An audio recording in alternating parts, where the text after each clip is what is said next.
మండల కేంద్రంలోని పాత్రికేయుల సమావేశంలో ఆ సేవ్ ఆర్డిటి అనే ప్రోగ్రాం 32 ప్రజా సంఘాలు, కుల సంఘాలు, రాజకీయ సంఘాలన్నీ కలిపి అందరి సమన్వయంతో 12వ తేదీ భారీగా ర్యాలీతో ఆర్ట్స్ కాలేజ్ నుంచి కలెక్టరేట్ వరకు వెళ్ళి కలెక్టరేట్ దగ్గర కలెక్టర్ గారికి రిప్రజెంటేషన్ ఇవ్వడం జరుగుతుంది. ఈ కార్యక్రమానికి అనంతపురం జిల్లాలోనే కాకుండా శ్రీ సత్యసాయి జిల్లాలో కూడా అందరూ భారీగా వస్తున్నారు. ప్రతి మండలానికి కొందరుగా డివిజన్లుగా మేము ఏర్పాటు చేసుకొని అన్ని కుల సంఘాలు కలిపి ఒక్కొక్క మండలానికి ఇలా వెళ్ళాలి. ఈ విధంగా మనమంతా జన సమీకరణ చేయాలి. ఆర్డిటికి ఎఫ్సిఆర్ఏని రెన్యువల్ చేయాలి.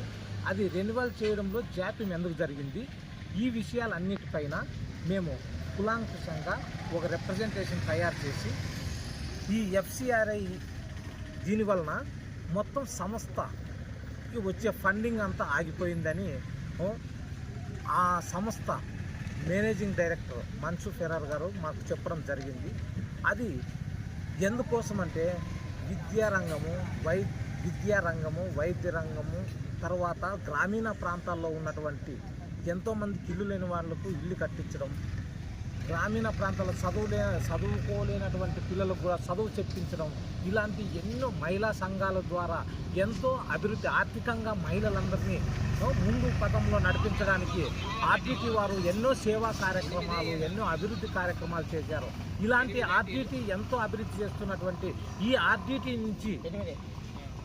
ఆర్డిటిని డెవలప్ చేయడం, దానికి అభివృద్ధి కోసం తోడ్పడడం మనకు ఎంతో ముఖ్యం.